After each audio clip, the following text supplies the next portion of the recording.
The tide house had silent for 40 years, until something below it knocked 3 times, waited, then answered twice. Eleanor Mercer peeled the last corner of the company decal from her survey case while rain ticked against the windshield. The vinyl came away in a blue curl, leaving a clean rectangle amid 6 years of scratches. Beneath it, the aluminum looked almost new. Her final payment from Haskell Coastal Engineering had arrived that morning. After taxes, it was enough to cover November rent, though there would be no November lease. Her landlord had already left a polite message reminding her that the apartment needed to be empty by the 31st. Nell folded the decal onto itself and placed it in the ashtray. Her phone rang before she could start the car. Eleanor Mercer, the woman's voice was low and direct. "This is Mara Voss, harbor master in Bellwether Cove. Haskell gave us your name before they closed." Nell looked at the rainwater blurring the vacant office building beyond her windshield. "What kind of work?" "A documentation survey. One old tide house including the pier supporting it. Photographs, measured drawings, visible condition report, anything historically significant inside. How long?" 7 days. Demolition starts the following Monday. The contract paid $2,450. Mara said the town could not cover lodging mileage or additional testing. Nell opened her banking app and studied the number beneath her name, $1,186. Her mother's medical bills were settled. The funeral home was paid. Nearly everything else that had once felt permanent had been reduced to a balance due or an empty room. "When do you need me?" she asked. "Today." By noon, Nell was driving east with her survey case on the passenger seat and her mother's brass clip holding her dark hair away from her eyes. The farther she traveled, the more the road narrowed between wet spruce and granite ledges. Fallen needles had gathered in the bends like rust. When the trees finally opened, Bellwether Cove appeared below a handful of gray roofs facing water the color of hammered lead. The harbor office stood beside a bait shed at the foot of the municipal pier. Mara Voss was waiting under the eave in a green waterproof coat, one hand wrapped around a ring of keys. She had wind-reddened cheeks and a pencil tucked horizontally through her hair. "You came fast," she said. "You said 7 days. 6.5 now." Mara led her toward the water. 72 feet of aging timber stretched from a granite abutment into the cove. At its outer end stood a cedar-shingled building no larger than a garden shed. Its copper roof had weathered green, but a patch on the northwest slope had lifted exposing black underlayment. One window was boarded, the other reflected the pale sky. A red notice had been stapled across the door. "Structure scheduled for removal, October 26, 7:00 a.m. "The demolition money is already approved," Mara said. $18,600. "This survey is for the archive and the file. It isn't a rescue attempt." Nell tested the first railing post with one gloved hand. It moved nearly an inch. "I don't rescue buildings," she said. "I record what's there." Before we continue, if stories like this mean something to you, hit subscribe. And tell us in the comments where you're watching from. We love seeing how far these stories travel. Mara unlocked the notice-covered door, but did not remove the notice. "Pier bays 5 and 6 are the worst. Stay on the center line. If the wind rises, come back in." The boards darkened beneath Nell's boots as she crossed. Salt grass hissed along the shore behind her. Halfway out, she saw where one diagonal brace had split around a corroded bolt. At Bay 6, the deck dipped toward the east piling. She photographed both defects, set an orange chalk mark beside the worst one, and continued without placing her weight near the rail. Inside the tide house, the air smelled of wet cedar iron and something faintly oily. The room measured roughly 14 feet by 18. A chart table stood under the north window. On the east wall, a waist-high metal cabinet enclosed the remains of a mechanical recorder. A cast-iron pipe passed through the floor beside it. Nell crouched without touching the pipe. Older tide stations had used a float suspended inside a stilling well, a narrow vertical chamber connected to the sea below. The well softened the quick slap of waves, allowing the float to rise and fall with the broader movement of the tide. A wire and pulley carried that motion to a pen, which traced the water level across paper turning at a measured rate. This one had not traced anything in years. The chart drum remained on its spindle furred with gray dust. A fine wire disappeared through a guide above the iron pipe. When Nell lifted it gently with one finger, it resisted. Not much, but enough to suggest that something still hung below. She released it and wrote in her field book, "Float, line present, light tension, do not operate pending inspection." Rain had entered through the failed roof slope and stained the seaward wall. The lower sill beneath the recorder cabinet yielded slightly when she pressed it with the blunt end of her screwdriver. She did not probe farther. The wall carried roof load, and opening decayed wood before temporary support was in place could turn a survey into damage. She photographed the sill, the recorder, and a row of calibration scratches beside the cabinet door. Then she crossed to the broken window. Beyond it, low tide had exposed weed-dark stones around the outer pilings. Water drained through the cove in narrow silver seams. Her phone showed 3:41 p.m. Low water had been predicted for 3:36. A sound rose beneath the recorder. Knock. Nell lowered the phone. Knock, knock. The blows were slow, hollow, and too evenly spaced for rain. She remained still. Wind pushed against the west wall, making the old shingles whisper, but nothing struck the siding. No loose boat floated near the pier. The nearest working skiff was tied at the harbor more than 200 yards away. 5 seconds passed. Knock, knock. Nell wrote the time beside the float line note. She checked the floor around the well, then leaned close enough to listen without resting her weight on the cabinet. The iron smelled cold and mineral like a handful of wet coins. Nothing followed. Outside, Mara was walking back from the harbor office with a coil of yellow caution rope over one shoulder. Nell stepped into the doorway. "Does anything hang beneath this building?" "Only the old gauge pipe and whatever's left of its intake. Chain loose hardware." "Not that I know of." "You heard knocking before." Mara stopped at the beginning of Bay 5, from where? Below the recorder. 3 knocks, a pause, then 2. Mara looked toward the exposed rocks. Her expression did not change, but she set down the rope. "This pier knocks in weather. There isn't enough water under the outer bays for debris to reach the deck, and the wind is from the northwest." The sound came through the gauge casing. "Then put it in the report." Nell glanced back at the dark recorder cabinet. "I don't put unidentified sounds in structural reports." "What do you put?" "Things I can verify." Mara tied the caution rope across the weakened eastern rail. "You have 6.5 days. After she left, Nell checked the roof edge window frame and underside of the chart table. She found no swinging tool, loose pipe nesting bird, or unsecured panel capable of making the pattern.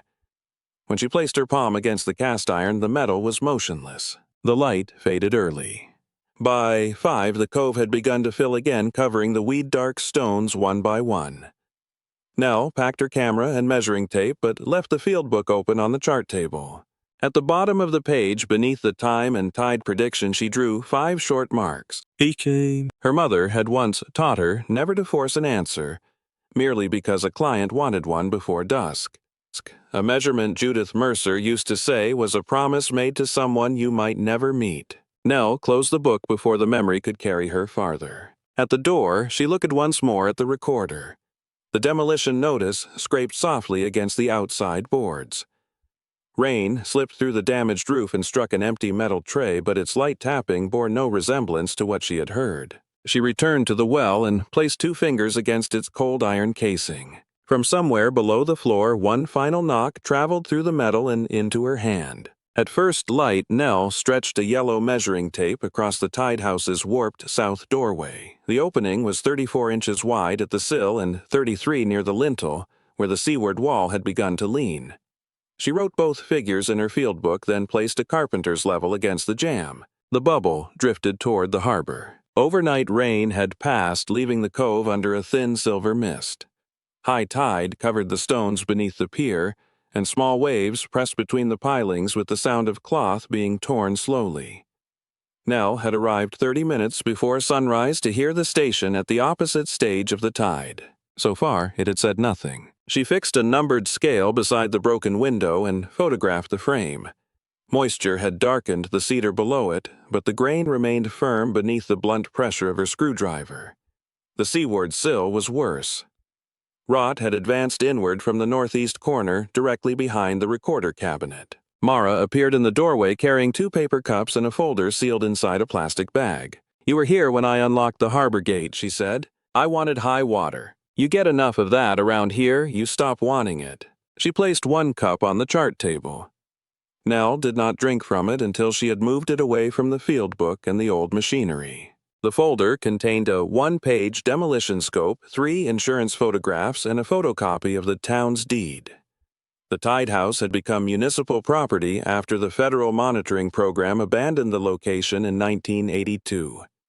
A modern station farther down the coast had made it redundant. Bellwether Cove had patched the roof twice, then stopped spending money on a building that no longer produced official data. "The pier is closed to the public already," Mara said. "Last winter a brace came loose during a storm. We found it on the mudflat in April." "Which bay?" 6. Nell showed her the split surrounding the bolt and the orange chalk mark on the deck. "That bay needs shoring before anyone works beneath or loads the east side. The lower sill may be carrying less than it appears. Is the building about to fall?" "Not this morning." Mara waited. "That isn't the same as safe," Nell added. A skiff approached from the inner harbor, its outboard barely above idle. The man at the tiller wore a canvas jacket with one sleeve repaired in green thread. He brought the boat alongside the 4th pier bay but did not tie up. "Eli Webb," Mara said, "marine carpenter." Eli looked past them toward the Tide House. "You mark the bad brace." "I marked the deck above it," Nell replied. "Good. Nobody steps east of that line until I see the connections from below." He maneuvered the skiff along the pier using a boat hook to hold position while he inspected each cross brace. At Bay 5, he touched the timber with the hook's blunt end. A brown fragment broke away and dropped into the water. "Fasteners still there," he called. "Wood around it isn't." Mara folded her arms against the cold. "Can you brace it? After low tide if the wind stays down. Temporary work only. We're demolishing Monday." Eli looked up at the roof, then at Nell's chalk marks. "Rot doesn't check the town calendar." He continued toward Bay 6 without stepping from the skiff. Nell appreciated that more than a speech about old buildings. Inside, she returned to the recorder. At high water, the float line sat nearly 2 inches above the chalk mark she had made the previous afternoon. She photographed its position, then held her phone beside the casing and recorded 3 minutes of sound. The station gave her the soft creak of timber under changing load, the click of rainwater in the metal tray, and the distant vibration of Eli's boat hook against a piling. None resembled the measured blows she had felt through the iron. She checked the cabinet latch, the empty chart tubes, the loose window sash, and every accessible pipe connection. She tied a strip of survey ribbon to the broken sash. If wind moved it, the ribbon would show direction and amplitude. She placed another strip near the opening beneath the recorder, where the float wire disappeared. Both hung still. By 9, the mist had lifted. Across the harbor road, an elderly man sat on a bench beneath the closed bait shop. He wore a red wool cap, faded nearly pink, and he had been watching the Tide House long enough that his coffee had stopped steaming. Mara noticed Nell looking. Owen Pike, lobstered out of this harbor for 41 years. Was he connected to the station? Everybody over 60 thinks they were connected to every old building in town. Owen came out to the granite abutment after Mara returned to her office. He stopped at the chain across the pier entrance. "You the engineer?" he asked. "For the next 6 days. They finally decide which way it's leaning. Toward the harbor. That's where everything here leans." His right hand trembled faintly around the paper cup, but when he pointed toward the Tide House, the finger steadied. "There used to be a telephone in there," he said. "Black one. Heavy receiver." Nell looked through the open door toward the narrow shelf on the south wall. She had assumed it held maintenance supplies. A circular stain marked the paint where a telephone base might have stood, and 2 porcelain clips remained beneath the shelf. "Who used it?" "The observer, mostly." "Do you remember a name?" Owen rubbed his thumb along the cup seam. "I remember the ringing better." Before Nell could ask what he meant, Eli called from the skiff for a measurement. She returned to the pier edge and lowered a folding rule toward the top of the damaged brace. When she looked back, Owen was walking toward the road. The tide ebbed through the afternoon. Nell measured the building's exterior, mapped the roof failure, and numbered each visible structural defect. She found 3 shallow lines cut into the recorder cabinet, each paired with a penciled date too faded to read. A fourth line had been cut deeper than the others. Beside it, someone had pressed a tiny triangular mark into the metal. She photographed it with a scale but did not clean the surface. At 2:18, the float wire descended past the mooring position. Nell compared it with the tide table. Predicted low water was still more than an hour away. She sat on the bench beneath the old telephone shelf and listened. A gull landed on the roof, crossed twice, and lifted off. The west wall shifted under a gust. Water dripped from the failed flashing into the tray. She identified each sound and wrote its source in the margin of her notes. At 3:26, the survey ribbon on the broken sash fluttered north. At 3:31, a lobster boat passed beyond the mouth of the cove. Its wake reached the pier 6 minutes later, raising the float line slightly before letting it settle. At 3:39, the line descended to within half an inch of yesterday's chalk mark. Nell placed a second mark beside it. The first knock came at 3:42. She started the recorder on her phone and kept her hands away from the cabinet. 2 more blows traveled through the iron slow and distinct. Then silence. Nell counted 5 seconds by the sweep hand of her watch. Knock, knock. Outside, the wind continued from the northwest. The survey ribbon barely moved. No boat wake crossed the cove and the exposed rock stood clear beneath the building. Nell leaned close to the float wire. It was moving not freely, but in tiny reluctant increments as though something below were drawing it through resistance. The chalk mark aligned exactly with the lower edge of the guide. A third strip of material lay behind the visible wire, narrower, and nearly the same gray as the cabinet shadow. Nell aimed her inspection light toward it, but the gap was too tight to reveal where it led. She closed the tide table and wrote one sentence beneath the day's measurements. The sound repeats at the same float elevation, not the same clock time. When she looked up, Mara stood in the doorway. "You heard it again," the harbor master said. Nell nodded. This time, neither woman suggested putting it aside for the report. The old float wire settled precisely against Nell's penciled line, and from below the floor came the final answering knock. Nell clamped an inspection light to the recorder cabinet and directed its narrow beam into the gap behind the float wire. The second line appeared only when she viewed it from the south. A strand of darkened bronze cable no thicker than twine running behind the pulley frame and down beside the stilling well. Mara stood at the open door with the access log under one arm. "You didn't see it yesterday. I saw a shadow where a second line shouldn't be." Nell placed a square of white card behind the 2 cables. The primary float wire crossed it in a clean vertical line. The thinner cable bowed toward the cabinet before disappearing below the floor. She did not pull it. Eli had installed temporary shores beneath pier bays 5 and 6 at the morning low tide. The supports reduced movement enough for closer inspection, but he had written "temporary" in black marker across both timbers. He was now outside, fitting a diagonal brace beneath the unsafe rail, his hammer strokes traveling through the building in crisp, recognizable pairs. Each one sounded different from the knocks beneath the gauge. Mara signed the non-destructive investigation line in the access log. "You can remove the cabinet cover. Nothing structural without Eli." Nell wrote the time beside Mara's signature. "And we stop if the sill moves, the wind reaches the harbor limit, or the cabinet takes load." You always say the obvious parts out loud. After a building fails, everyone remembers agreeing to something different. The recorder cover resisted at the lower hinge. Nell worked a nylon wedge into the seam instead of levering it with metal. A crust of salt released with a soft crack, and the cover opened 3 inches before the frame caught against the distorted sill. Behind it, the mechanism was more complete than she had expected. The brass chart drum had dulled almost brown. Fine gears sat under a housing shaped like a shallow bell, and a pen arm rested against the empty spindle. The primary wire passed over a grooved wheel before descending into the well. The secondary line did not touch the recorder at all. It ran through a small porcelain guide screwed to the backboard. Nell photographed the arrangement from 3 angles. "Someone added it later," she said. Mara leaned close without crossing the chalk line on the floor. For what? If it was meant to measure water, it would connect to the recorder. The secondary cable vanished behind a narrow iron collar surrounding the well. There was no safe view into the pipe from above, while both lines remained under tension. Nell slid a telescoping inspection mirror through the cabinet opening and turned it until the beam reflected downward. At first, she saw only rust cable and a pale curve of motionless water far below. Then the mirror caught a small brass shape hanging from the secondary line. It was cylindrical about the length of her thumb, with a rounded lower end polished brighter than the rest. "A messenger wait," Eli said from behind them. He had removed his wet gloves and tucked them through his belt. A green repair on his jacket sleeve matched the thread Nell had noticed the day before. "You've seen one used this way?" she asked. "Not in a tied gauge. Old rigging sometimes.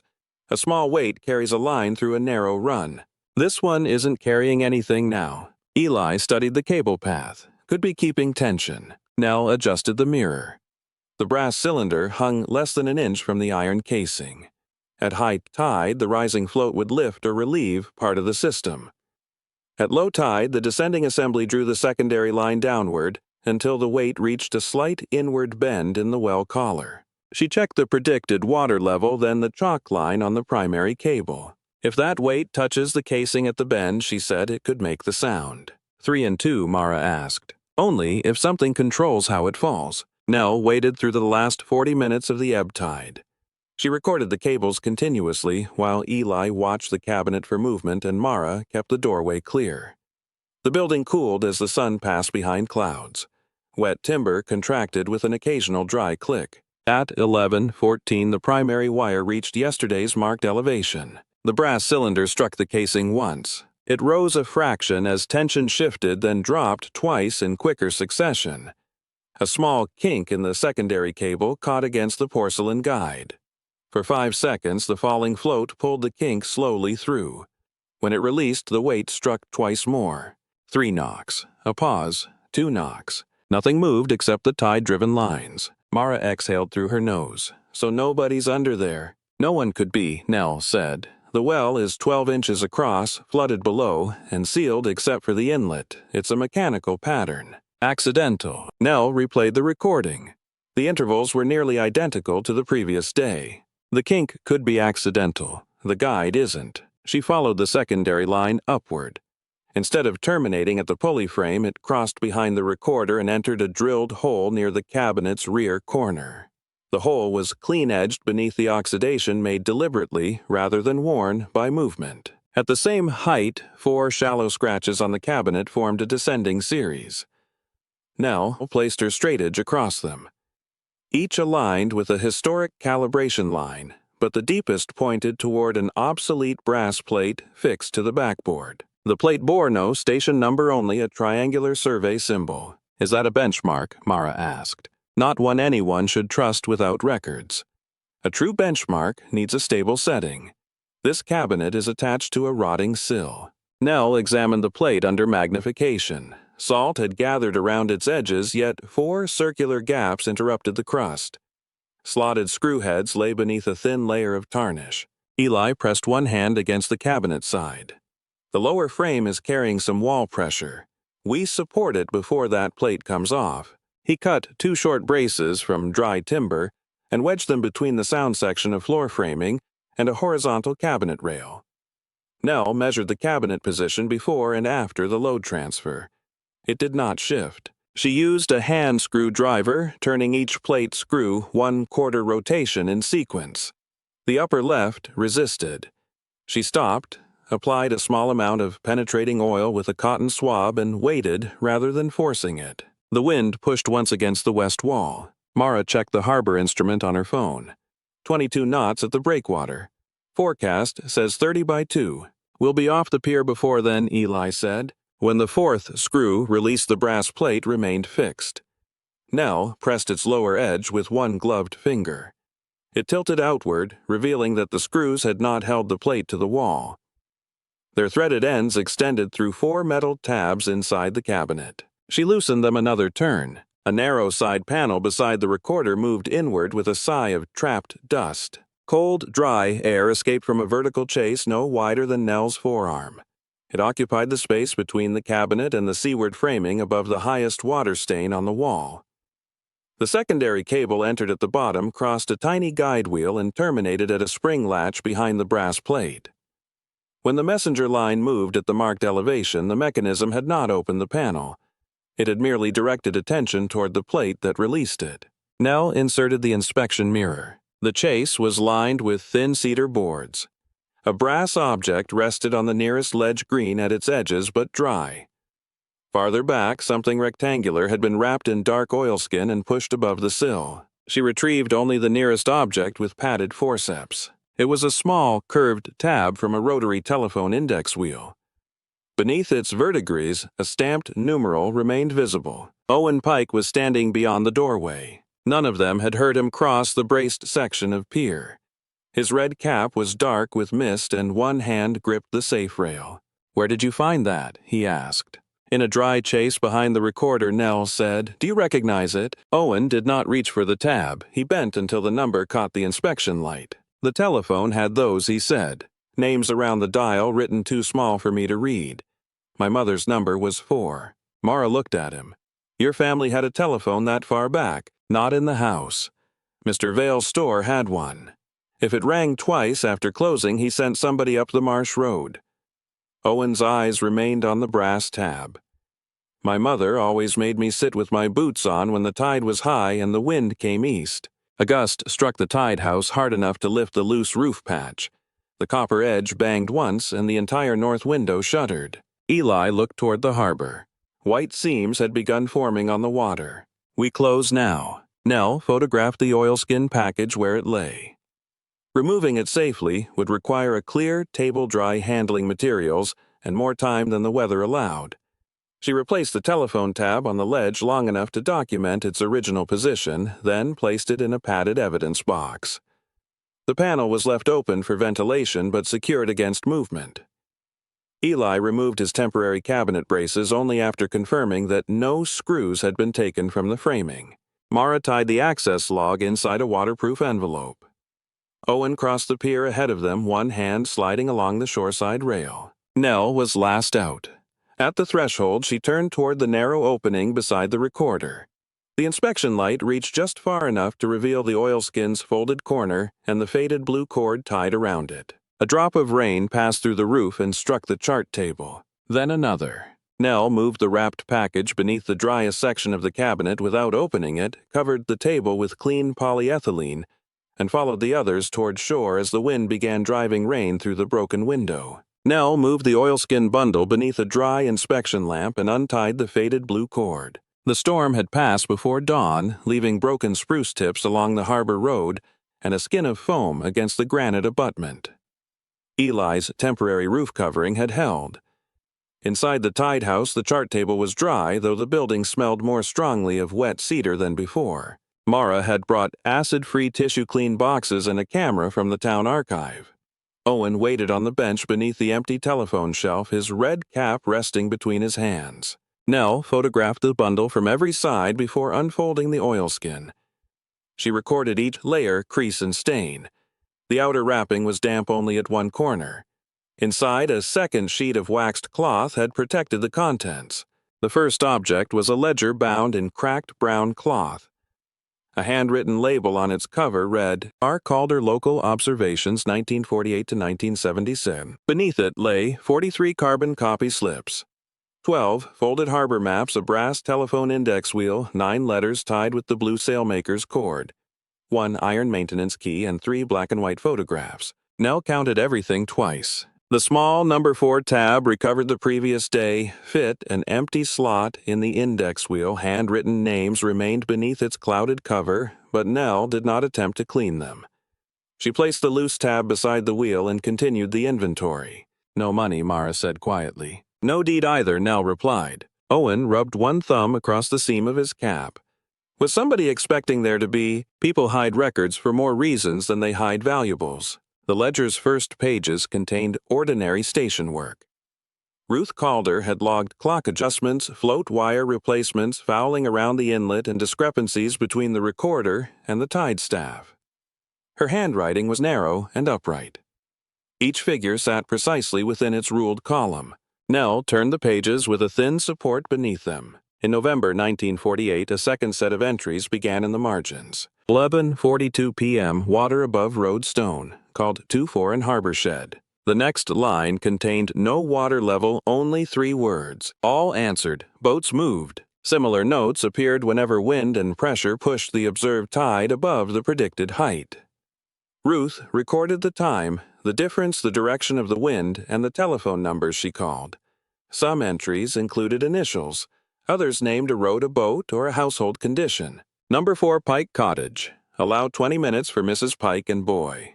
Owen leaned forward but did not touch the page. What year? He asked. November 1907. I was 8. Nell read the next entry silently before turning the ledger toward him. No telephone at house. Vale store to send driver. Owen lowered his head. For several seconds only the temporary roof covering moved above them. My father died that spring, he said. Mother didn't drive. When the marsh road went under, we stayed until it came down again. Do you remember being warned? Mara asked. I remember Mr. Vale's truck. Owen's eyes remained on the handwriting. He'd leave it running in the yard. Mother would put my boots on before my coat. The carbon copies matched the ledger dates. Each warning slip contained 4 fields: observed water, expected water wind, and calls completed. Ruth had kept the language spare. She never wrote that she had saved anyone. She recorded only whether the call connected and what practical action followed. Medicine collected before road closed. 2 skiffs moved above East Float. School furnace shut down and raised. Children home by 3:10. On one slip the final field contained a single penciled word. Missed. The next page showed that Ruth had walked to the harbor shed herself. Mara removed her glasses and cleaned them with the edge of her shirt. None of this was part of the official station record. No, Nell said. The official charts measured water. These documented what she did with the measurement. Before electronic transmission. The paper charts would have been collected and processed elsewhere. Accurate data could serve navigation engineering and future tide predictions, yet still arrived too late to warn a household that the only road home was beginning to flood. Ruth had built a second system around the first, a telephone. A list of vulnerable places and the discipline to remain awake. Nell opened the 12 maps. Their shorelines had been drawn from official harbor sheets, then amended in colored pencil. Blue lines marked the reach of water under different combinations of tide and wind. Red circles identified low sections of road. Small, numbered arrows showed the order in which calls should be made. Number 4 stood at the end of the northern inlet. The brass messenger mechanism appeared on the last map. Ruth had sketched the secondary cable beside the float line and written, Low Mark 3 Wait 2, check telephone list. The sound had never been an alarm for the harbor. It was a reminder for the observer inside the station, a physical prompt triggered when the falling float crossed the elevation, at which Ruth checked the list, reset the clock, and prepared for the next tide. What made her hide it? Mara asked. Nell glanced toward the red demolition notice, still fixed outside the door. Maybe she wasn't hiding it from someone. Maybe she was protecting it from being discarded. The 9 letters had been written by different hands. Nell opened them in date order. One thanked Ruth for warning a family to move their winter coal before salt water entered the shed. Another described a child brought home from school before the marsh culvert disappeared. A boat owner enclosed money for telephone charges. Ruth had returned it according to a note on the envelope.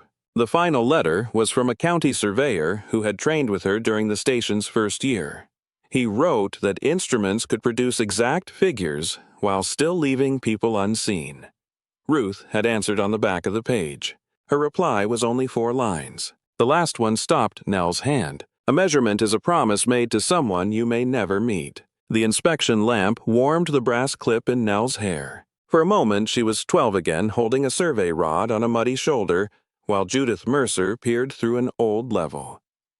Nell had complained that no one would ever notice half an inch of error in an empty drainage ditch. Her mother had lowered the instrument. Someone will, she had said, maybe not today, maybe not while you're there. A measurement is a promise made to someone you may never meet.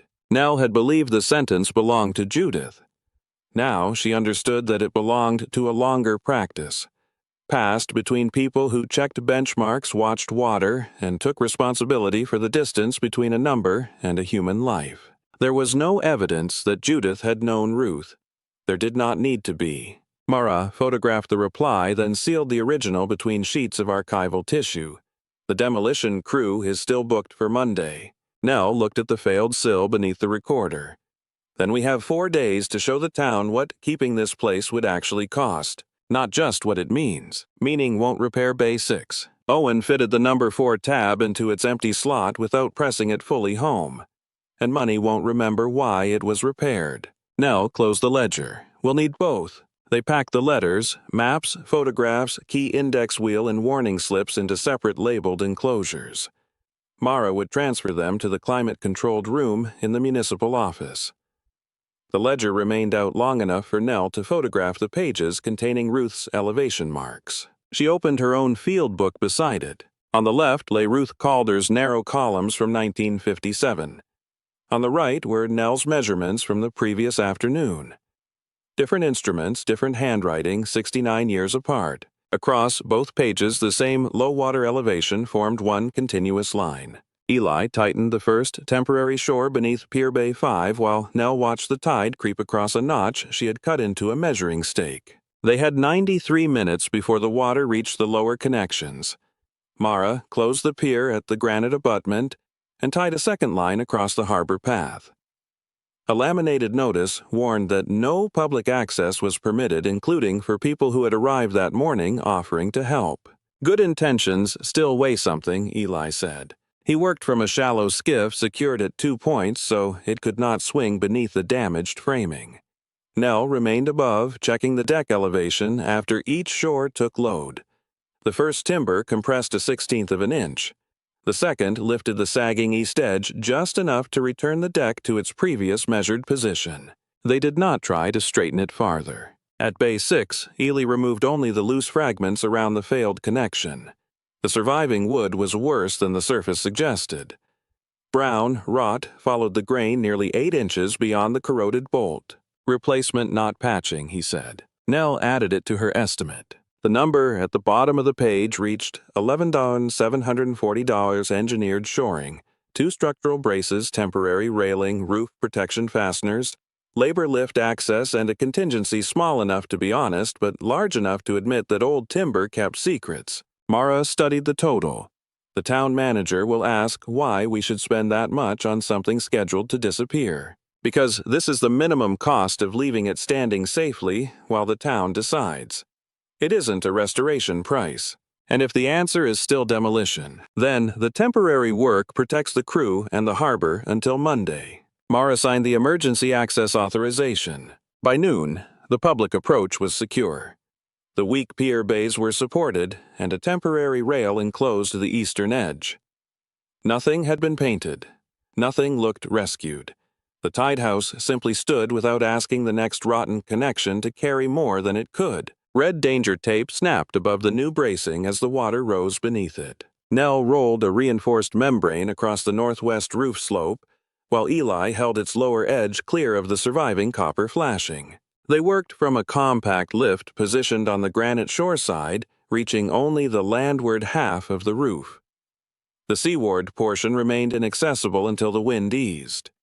Nell numbered each displaced cedar shingle before removal and stacked those sound enough for reuse beneath a tarp. A resident arrived with 2 cans of exterior paint. Eli thanked him and set them inside the harbor shed unopened. Paint would make it look finished, the man said. It would trap water in the sill, Eli replied.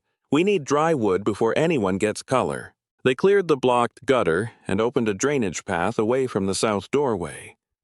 Inside, Nell placed a small fan near the maintenance chase angled so that air moved across the opening without blowing directly onto its cedar lining.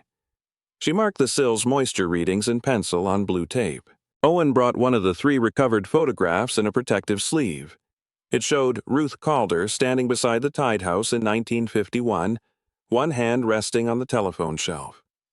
Behind her, the roof's original drip edge projected farther than the later repairs. That explains the wall staining, Nell said. The replacement edge was cut short. Owen held the photograph while Eli measured the visible projection against known board widths. It was not enough for fabrication on its own, but it confirmed where to search for nail holes beneath the later flashing. Rain returned after dark. Nell stood inside with a flashlight and watched water run down the new membrane, cross the protected copper edge, and fall beyond the wall. The metal tray beneath the old leak remained empty. For the first time since she entered the station, rain was leaving the building where it should. Nell set a temporary digital water level logger beside the old recorder and routed its sensor through a separate protected opening. Nothing touched Ruth's float messenger line or chart mechanism. The equipment belonged to Haskell Coastal Engineering until the company's asset sale closed at the end of the month. Nell had written permission to use it on her final field contracts. It could record short-term changes, but it was not an official warning station, and she labeled it accordingly. At the shore abutment, she uncovered one surviving benchmark beneath moss and wind-blown needles. Mara watched as Nell cleaned only enough of the bronze disc to read its reference mark. "The staff on the pier still has numbers," Mara said. "Can't we use those? Not until we verify where 0 is. A ruler gives precise nonsense if you start from the wrong place." Nell ran a level circuit between the benchmark, the tide staff, and a temporary reference point on stable granite. The old staff was nearly an inch out of position, probably shifted during a brace repair years earlier. She documented the discrepancy rather than correcting it without authorization. On Saturday afternoon, barometric pressure fell faster than forecast. A northeast wind pressed water into the cove, while the predicted tide was still rising. The digital trace climbed above the astronomical curve Nell had drawn in her field book. Ruth's maps remained in archival storage, but Mara had brought working copies. Nell placed the current observation against the old blue contour lines. The first vulnerable point was not a house. It was the salt marsh culvert on the northern access road. "How certain?" Mara asked. "Certain the observed water is above prediction. The road impact is an engineering estimate, not a guarantee." Mara checked the culvert by truck, then returned with a photograph of water touching the pavement shoulder. She followed the town's current emergency procedure, contacting the road supervisor and issuing a harbor advisory through established channels. No secret telephone list was revived. No historic instrument was treated as authority. Before the evening high water, 2 fishermen moved gear from the lowest float. The school custodian checked the basement entrance. Reflective barriers went up at the culvert before water crossed the first lane. The tide peaked 3 inches below the threshold Nell had marked. No disaster occurred. The value lay in the time gained and the ordinary work completed before dark. Back inside the tide house, a blue line from the modern logger glowed on Nell's screen. Beside it, the old chart drum remained still beneath its layer of dust. Mara studied both instruments. Put this in tomorrow's presentation. Nell closed the laptop. "With the limitations, especially the limitations." Nell pinned her structural photographs to a corkboard in the Bellwether Cove meeting room. 46 folding chairs faced her. Some held residents, others held wet coats, work gloves, and handwritten questions. On the wall behind the town council, a clock advanced toward 6 on Sunday evening. The demolition contractor was scheduled to arrive in 13 hours. Nell presented 3 numbers. The first was $18,600 already allocated for demolition and site clearance. The second was $11,740 for emergency stabilization. The third was $63,400 for the first rehabilitation phase, including permanent structural repair, roof work, recorder conservation, and a separate modern monitoring system. "That third figure is not the final cost of owning the building," she said. "There will be inspections, insurance, data service, maintenance, and storm repairs. Volunteer labor cannot replace qualified structural work." Eli rose from the back row, the green stitching on his sleeve visible beneath the fluorescent lights. "I'll donate this weekend," he said. "I won't pretend that makes the next 10 years free." A few people laughed, but the room settled quickly. The council chair asked whether the recovered records had legal authority to protect the building. Mara answered before Nell could. "No. They tell us what happened there. They don't make the decision for us." Owen approached the front carrying no notes. He placed the copied map on the table and rested one finger near the northern inlet, careful not to cover Ruth's marks. "My mother's house was number 4, he said. Ruth Calder called the store when the marsh road was going under. I don't remember a rescue. I remember having enough time to put on my boots." He returned to his chair. A regional coastal history nonprofit had offered to act as fiscal sponsor during a 90-day preservation period. The organization could accept restricted donations and assist with grants, but it had promised no miracle funding. Mara proposed redirecting part of the demolition allocation to the documented stabilization work while retaining the balance until a permanent decision. One counselor asked Nell why measurements made decades ago should determine what the town needed now. They shouldn't, she said. Current conditions must determine current decisions. But Ruth understood why the work mattered. A measurement is a promise made to someone you may never meet. This station can make that promise again using modern equipment and honest limits if the town chooses to carry the cost. The vote was 4-1. Demolition would be paused for 90 days. Emergency stabilization was authorized up to $11,740. The town would retain ownership while the nonprofit developed a funding agreement and maintenance plan. There was no applause at first. People exhaled, shifted in their chairs, and looked toward the rain-dark windows, as if the building itself might be waiting outside. Mara lifted the red demolition notice from the table. She folded it once along the line bearing Monday's date and placed it face down. Eli cut the decayed end from the seaward sill until his chisel reached pale, firm heartwood. The 90-day reprieve carried them into winter. By then, the Coastal History nonprofit had raised enough private donations to match the unspent portion of the demolition allocation. The money paid for engineering materials, insurance, and skilled labor, not a ceremonial coat of paint. A temporary enclosure protected the work area from sleet. Beneath it, Nell photographed every exposed joint and labeled each removed timber. The sill looked solid from inside the room, but rot had traveled 22 inches along its hidden face. More than the estimate assumed, Eli said. Less than full replacement. They selected a scarf repair that retained the sound original wood while transferring the roof and wall loads across a long mechanical joint. Eli shaped the new white oak section on sawhorses near the harbor shed. It would never be mistaken for material from 1948. Its edges were sharp, its grain clean, and the date was stamped discreetly on the concealed face. The pier braces followed in sequence. One was removed only after temporary shoring carried its load. New members were fitted with compatible galvanized connections and isolated where, unlike metals, might accelerate corrosion. Work stopped whenever ice formed on the deck or the tide narrowed access beneath the outer bays. Owen came most mornings but never stepped into the construction zone. He sat at a folding table near the abutment recording where each salvaged piece had come from. Even fragments too decayed for reuse received a number before disposal. Nell had once thought preservation meant keeping everything. Now she watched Eli discard it to timber whose painted surface still appeared whole. It carried the building for 78 years, he said. That doesn't mean we ask for 79.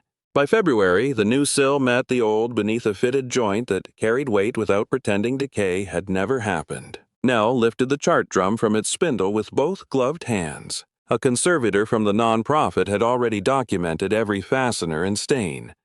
Under her direction, they removed loose salt with soft brushes, stabilized flaking surfaces, and separated the clock housing from the recorder without polishing away its age. Inside the housing, the spring was intact but dry. 2 gear teeth had worn thin, and the pen arm had frozen at its pivot. Replacement parts were fabricated only where movement required them. The originals remained labeled in the archive. The secondary messenger line stayed. Nell cleaned its porcelain guide and secured the brass weight so visitors could see how the 3-Paws 2 pattern had been produced. A small hand wheel would demonstrate the motion without lowering anything into the well. The mechanism would no longer knock by itself during the tide. On the opposite wall, technicians mounted a modern non-contact sensor in its own enclosure. Its cable followed a new route clearly separated from the historic recorder. Actual observations would come from that instrument. Ruth's float system would teach rather than warn. Mara reviewed every proposed sign. This one says the old gauge monitors the harbor, she said. It demonstrates how the harbor was monitored. Then that's what it should say. Nell corrected the wording. When the restored drum finally turned its clockwork, produced a low, steady whisper. The pen descended as Eli rotated the demonstration wheel. It crossed the clean paper in a dark curve. The messenger weight approached the casing past its former striking point and made no sound. Owen placed a sheet of archival tissue between 2 warning slips. The original records had moved to a climate-controlled regional archive.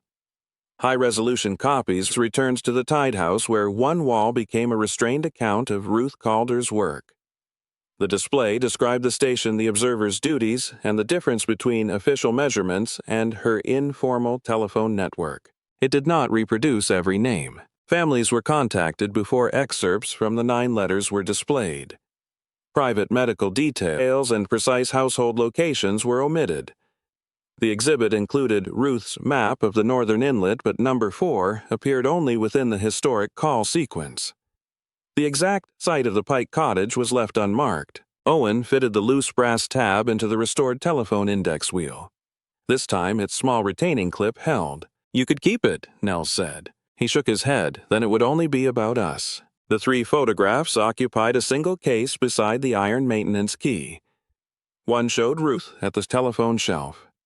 Another showed her reading the Tide staff in winter coat and blown against her boots. In the third, she stood among 4 unidentified harbor workers while they repaired the well inlet. No portrait was enlarged into a monument. On the opening morning, Owen entered before the public. He stopped beside the index wheel, placed one finger on its glass cover, and then moved on to the map. The tab, marked 4, cast a small round shadow across the copied shoreline. Nell opened 2 emails at the repaired chart table. The first offered a position inspecting drainage structures for an engineering company outside Augusta. The salary was higher than anything she had earned at Haskell. The work was stable, the benefits were good, and the start date could be delayed by 3 weeks. The second message came from the coastal history nonprofit in Bellwether Cove.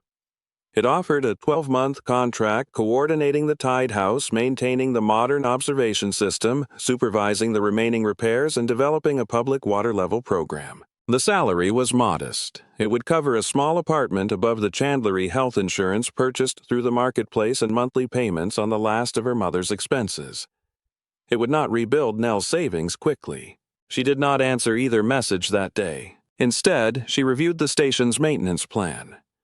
Eli had listed roof inspections every spring and autumn, fastener checks after major storms, annual leveling to the benchmark, and a professional underwater inspection on a fixed cycle.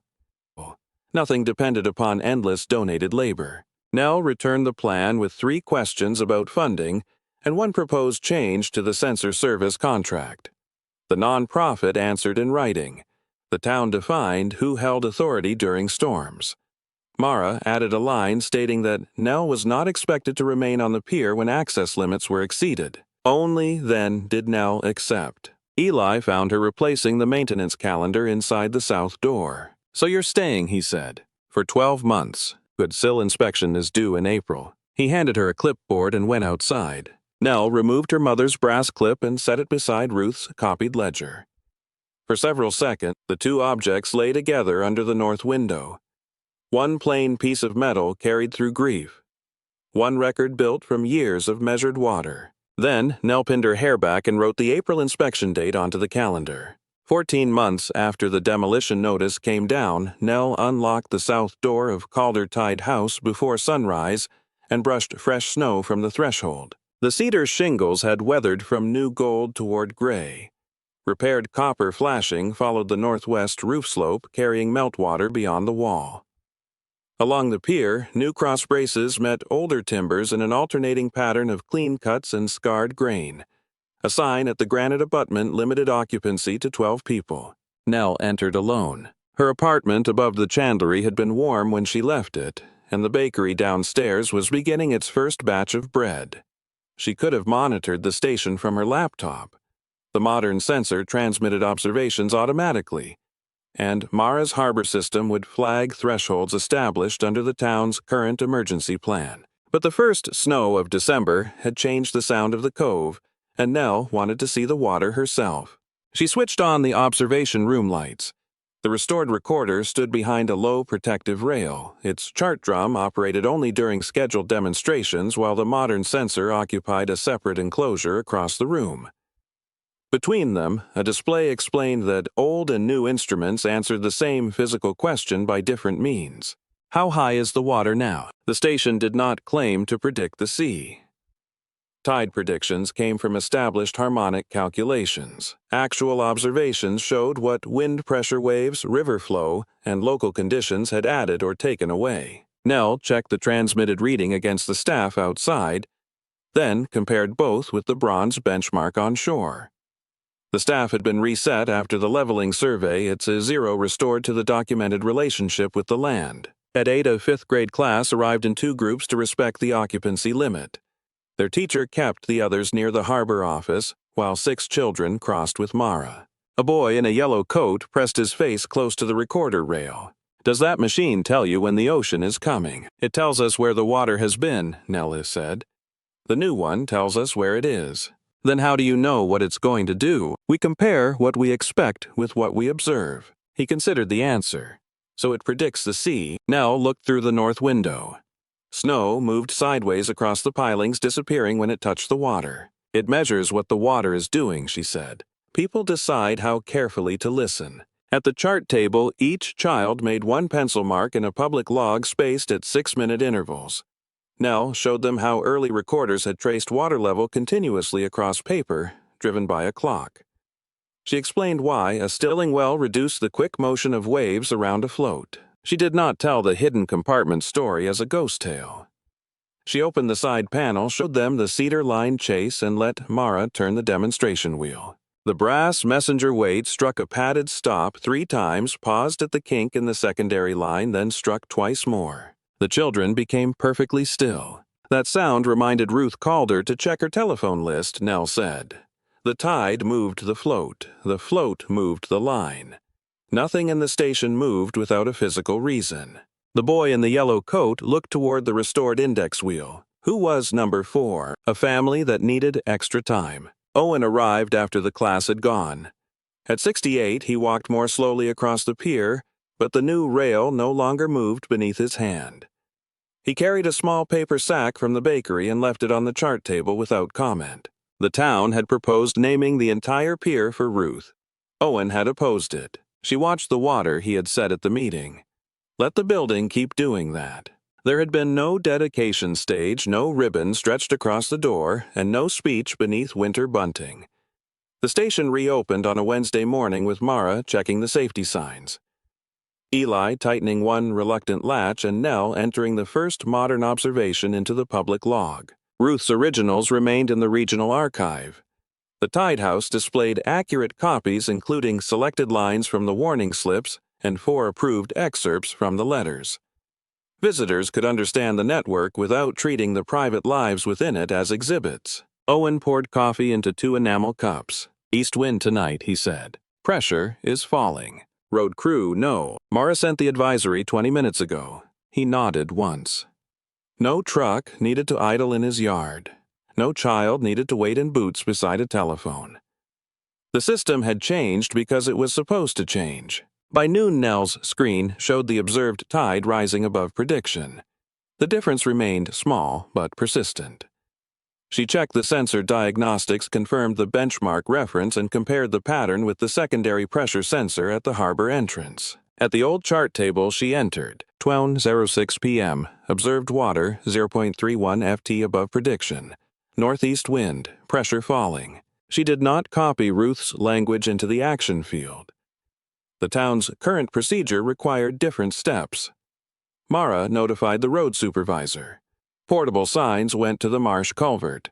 Harbor workers checked the lowest electrical connections. Nell continued monitoring from shore after the pier's wind limit was reached. The water crossed the road shoulder at 2:17 and stopped below the first travel lane. By evening, the wind turned north. The observed curve bent toward prediction again. Nothing dramatic had happened. No one gathered to thank the station. The road crew collected the unused barriers, fishermen returned gear to the lower float, and the bakery beneath Nell's apartment turned off its ovens. The following morning, she inspected the Tide House for storm damage. The roof membrane beneath the restored shingles was dry. Pier elevations remained within tolerance. One exterior shutter hook had loosened, and she added it to the repair list. Her 12-month contract had been renewed for another year, supplemented by 2 independent engineering assignments. She had rebuilt a small emergency fund. Some months still required careful arithmetic, but the figures no longer frightened her into refusing to look. Eli had warned her that the repaired sill would need monitoring, for as long as the building stood, the new oak and old timber exchanged moisture at different rates.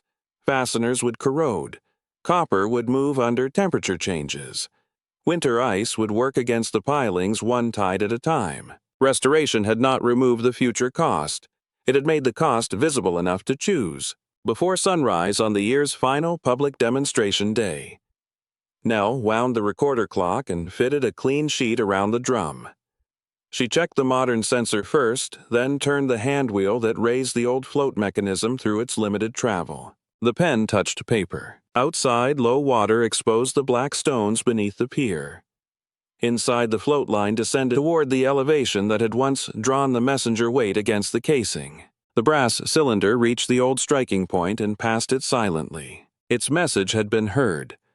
Keeping the knock would have turned a working reminder into theater. Nell opened the public log to a blank line. Her mother's brass clip held her hair away from her eyes as dawn entered through the north window and spread across Ruth Calder's copied map. At 7:12, Nell penciled in the next 6-minute observation. Beside her, the restored pen traveled quietly across clean paper.